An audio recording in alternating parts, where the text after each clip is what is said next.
In the shadowy woods of Pisgah Forest, a single act of kindness would shatter the silence. As a battered man is abandoned like trash, a young James watches, his heart racing.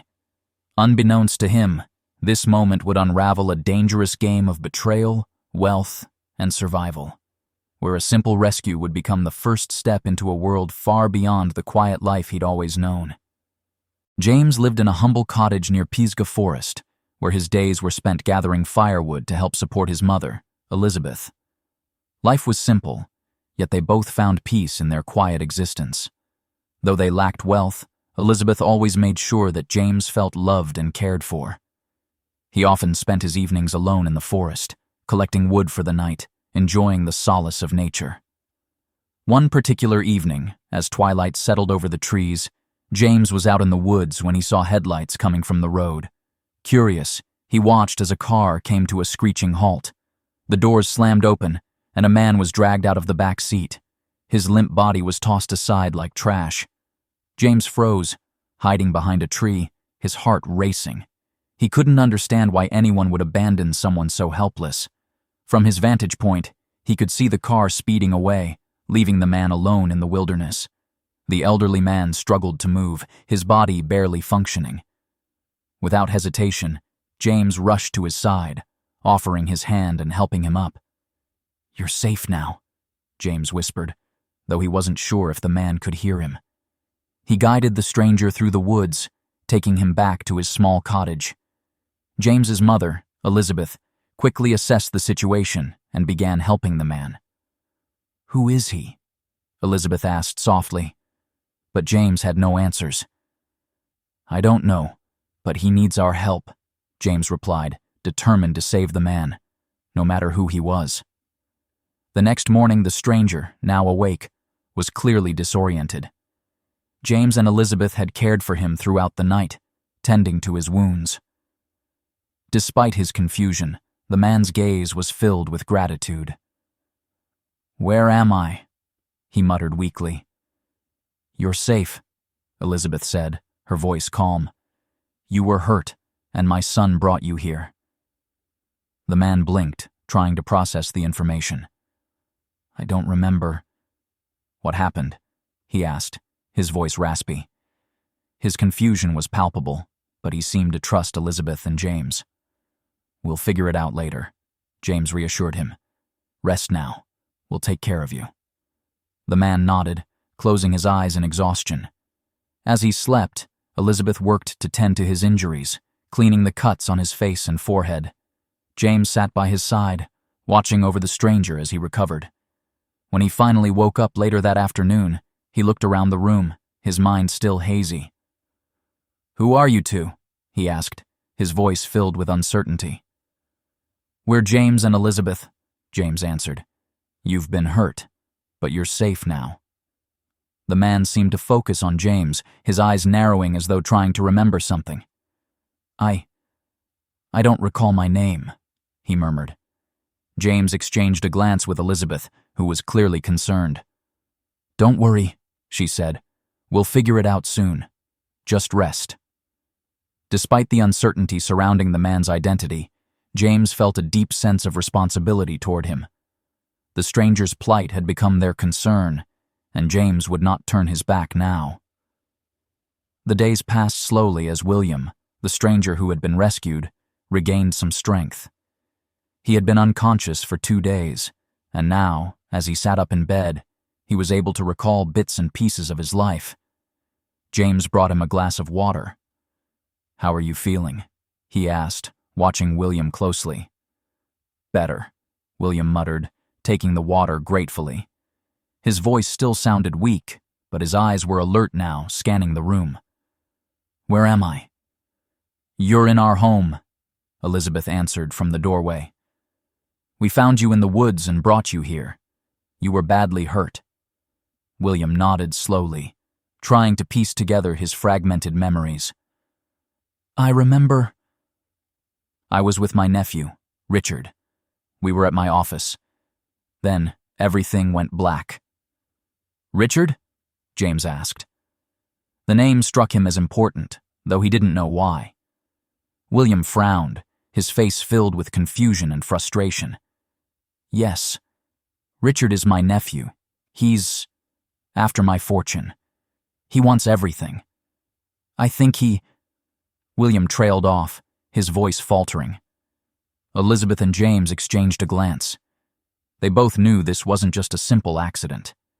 There was more to this than met the eye. The wheels in James's mind started turning. Who was this man? Why had his nephew done this to him? And why had they found him in the woods, alone? As William rested, James's thoughts became consumed with these questions. This wasn't just a case of an unfortunate accident. It was something much darker, and James was unknowingly caught in the middle of it all. As the days passed, William's memories began to clear, but there were still gaps he couldn't explain. Elizabeth had been busy helping him recover, while James remained curious about this man who had mysteriously appeared in their lives. One evening, William gathered his strength and turned to James and Elizabeth. "I need to tell you something," he said gravely. "I'm not just some ordinary man. I'm a millionaire." James looked at him in disbelief. He hadn't expected that. "You, a millionaire?" "Yes," William replied, his voice heavy with regret. "But it's not as simple as that. My nephew, Richard. He's been trying to take everything I've built. He wants to take control of my businesses, my assets. He's dangerous." James's heart raced. It was hard to fathom that someone so wealthy could be in such danger. "But why would he hurt you?" James asked, his voice tinged with concern. William sighed, his face troubled. "Because I won't let him. He wants it all, and he's willing to do anything to get it. Even kill me." Elizabeth stepped forward. "We can't let that happen. You're safe here, for now." William nodded gratefully. "Thank you. But I fear Richard won't stop until he gets what he wants. He's ruthless." James felt a chill run down his spine. He had no idea what kind of world he was stepping into. But one thing was clear. This wasn't just about saving a stranger. It was about surviving a deadly game of power and deceit. Days turned into weeks, and William's condition improved, but the weight of his situation grew heavier. He explained that Richard had always been close to him, but lately their relationship had soured. The young man had become obsessed with wealth and control, and his jealousy of his uncle's fortune was growing by the day. "I tried to teach him the value of hard work, of patience," William said one evening, his voice bitter. "But he's always been impatient. He wants it all, and he wants it now." James and Elizabeth listened intently, the gravity of the situation sinking in. They both understood now that Richard wasn't just trying to steal money. He was trying to destroy his uncle and take his place. "I can't stay here forever," William admitted, looking at them both. "Once I'm well enough, I need to confront Richard, but I can't do it alone." Elizabeth nodded. "You don't have to. We'll help you." James, who had always lived a modest life, now found himself drawn into something much larger than he could have ever imagined. A millionaire's family betrayal, a nephew willing to kill for power, and James, caught in the middle, with no way of knowing what would come next.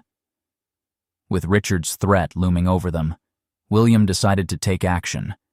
He contacted Tony, his longtime lawyer and trusted friend, to begin gathering evidence of Richard's criminal activities. Tony was an experienced lawyer, and he knew exactly what needed to be done to bring Richard's crimes to light. James and Elizabeth watched as Tony worked tirelessly, going through documents and records, piecing together a web of deceit. Tony soon discovered that Richard had been embezzling funds from William's business for years, and there were multiple accounts of him using underhanded tactics to try and take control of the family's assets. "We need to go to the authorities," Tony said, his voice resolute. "And we need to do it quickly. Richard has already made one attempt on William's life, and I fear it won't be the last." James, still unsure of how to navigate this world of business and power, found himself thrust into a role he never expected. He stood by William's side, determined to help him fight back. As they prepared to take their evidence to the police, James couldn't shake the feeling that things were about to get much more dangerous. He was about to enter a world where loyalty and betrayal were matters of life and death. The courtroom was filled with tension as the trial against Richard Santiago began. Tony, William's trusted lawyer, presented a solid case, showcasing the evidence of Richard's greed and his attempts to kill his uncle. The prosecutor laid out the facts. Richard had plotted for years to seize control of the family business, even if it meant committing murder. But Richard's lawyer, a slick, well-prepared man, fought hard to discredit the evidence. James sat in the gallery, watching the exchange, his heart pounding. The world of law and business felt foreign to him, but the stakes were personal. William had trusted him, and now it was time to see justice served. Tony expertly countered the defense's arguments, demonstrating the truth with every piece of evidence. William's testimony was compelling, describing the betrayal by his own blood, while James provided his own account of how he had saved William's life from the woods. As the days wore on, Richard's lies began to unravel. The jury listened carefully, and it became clear that he had manipulated his uncle for years. The trial reached its climax when Richard took the stand, but his facade of innocence was shattered by the overwhelming evidence against him. Finally, after days of deliberation, the judge announced the verdict. "Guilty," he declared, sentencing Richard to life in prison for attempted murder and fraud. William, James, and Elizabeth breathed a collective sigh of relief. The danger was over. The Santiago family's fortune was now safe, and Richard's reign of deceit had come to an end. As the court adjourned, William turned to James, his voice filled with gratitude. "You saved my life," he said. James simply nodded, realizing that this was more than just a victory for William. It was a victory for all of them. The news of Richard's arrest spread quickly, and James felt a sense of relief wash over him. For months, he had feared the worst, but now, the man who had caused so much pain for William was behind bars.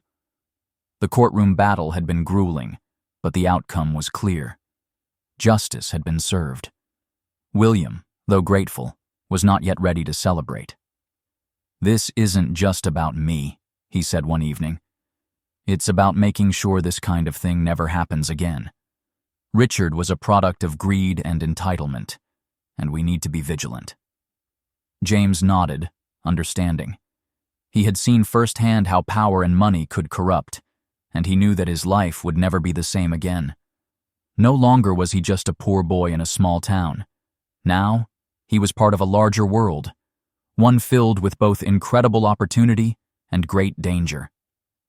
As they sat together, discussing the future, William turned to James and Elizabeth with a thoughtful expression. "You've both been through so much.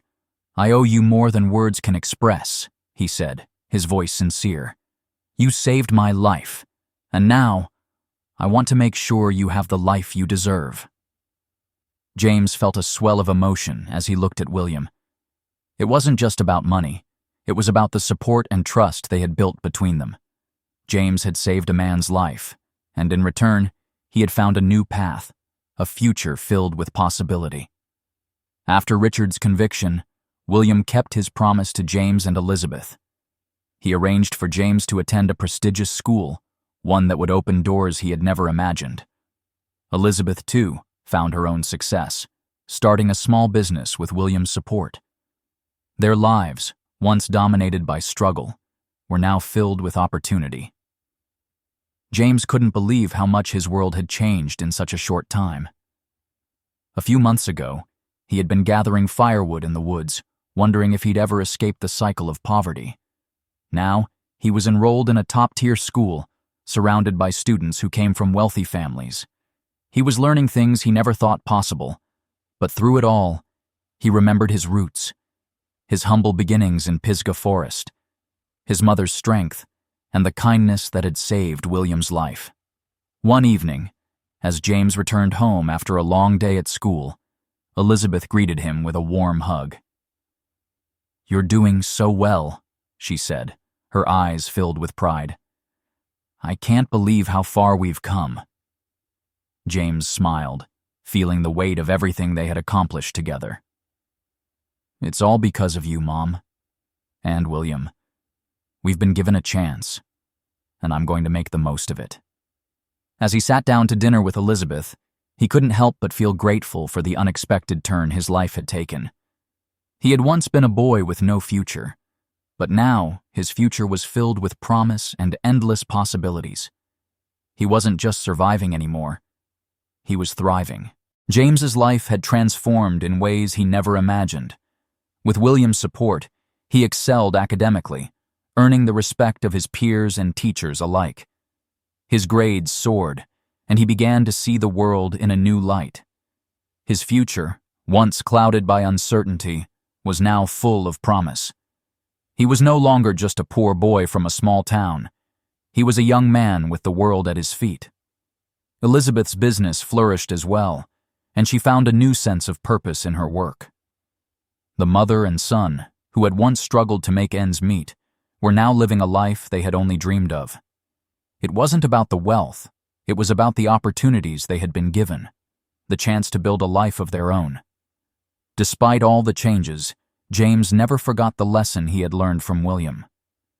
The true value of life was not in money or status, but in the relationships we build and the lives we touch. The kindness that had saved William had also saved him. It had given him a future he never thought possible.